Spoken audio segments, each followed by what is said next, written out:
Kami merasa sangat puas dengan proses pembelajaran berdiferensiasi. Pendekatan ini memberikan kesempatan kepada setiap siswa untuk belajar sesuai dengan kebutuhan dan minat mereka masing-masing. Kami percaya bahwa metode ini sepenuhnya menghargai keunikan dan perbedaan setiap individu di dalam kelas. Setelah mengeksplorasi topik ini, kami ingin menjadi seorang guru yang mendukung peserta didik, menciptakan lingkungan di mana mereka merasa merdeka dan tidak terbebani selama proses pembelajaran. Kami berharap dapat mengimplementasikan pendekatan pembelajaran berdiferensiasi dengan mengintegrasikan diferensiasi, konten, proses, dan produk dalam pengajaran mata pelajaran. Untuk masa depan, kami berencana untuk mengelompokkan peserta didik berdasarkan kesiapan belajar atau kemampuan awal mereka, memperhatikan modalitas belajar dan mengintegrasikan minat belajar mereka ke dalam proses pembelajaran. Bagaimana cara kami untuk dapat merealisasikannya? Yang pertama, yaitu mengenali kebutuhan dan minat peserta didik, yaitu dengan melakukan penilaian awal untuk mengidentifikasi kebutuhan, minat, dan gaya belajar siswa. Yang kedua, kami akan membuat kelompok berdasarkan penilaian awal dengan membedakan 3 kelompok, yaitu kelompok peserta didik belum berkembang, kelompok peserta didik sedang berkembang, dan kelompok peserta didik mahir. Yang ketiga, kami akan memberikan materi pembelajaran dan metode pengajaran sesuai dengan kebutuhan siswa.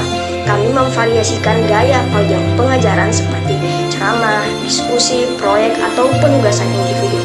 Dan yang terakhir, kami akan memberikan umpan balik untuk membantu peserta didik agar merasa dihargai dan memahami kemajuan mereka.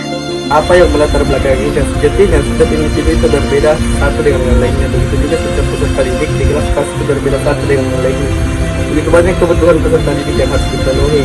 Seperti hal yang melatar belakangi, kami ingin menerapkan pembelajaran berdiferensiasi tersebut karena berdasarkan hasil profiling tempat kerja kami di Sinergi Kota Yoda berdasarkan hasil observasi dan assessment diagnostik yang pernah dilakukan sebelumnya. Nah, peserta didik memiliki profil beragam, kesiapan dan minat belajar yang beragam, level kemampuan kognitif peserta didik juga beragam. Berdasarkan hal tersebut, maka kami tertarik untuk mewujudkan pembelajaran yang berpihak pada peserta didik melalui penerapan pembelajaran berdiferensiasi dan memberikan ruang gerak bagi peserta didik untuk berkreasi dalam pembelajaran. Tujuan yang pertama adalah untuk memastikan bahwa setiap siswa mendapatkan pendekatan pembelajaran yang sesuai dengan kebutuhan dan minat mereka. Yang kedua adalah untuk menciptakan lingkungan belajar yang inklusif, di mana semua siswa merasa diterima sesuai dengan karakteristik mereka masing-masing. Yang ketiga adalah untuk meningkatkan partisipasi dan keterlibatan siswa dalam proses belajar. Ada 4 indikator keberhasilannya.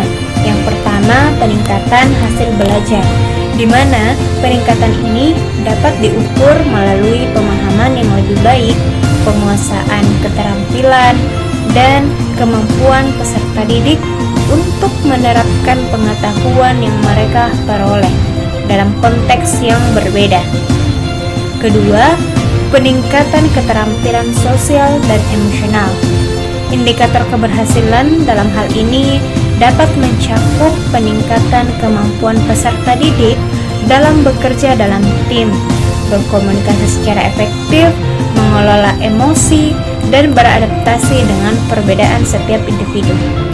Ketiga, partisipasi dan keterlibatan peserta didik. Indikator partisipasi dan keterlibatan peserta didik dalam pembelajaran meliputi aktivitas kelas, inisiatif belajar, kerjasama, kreativitas, dan tanggung jawab.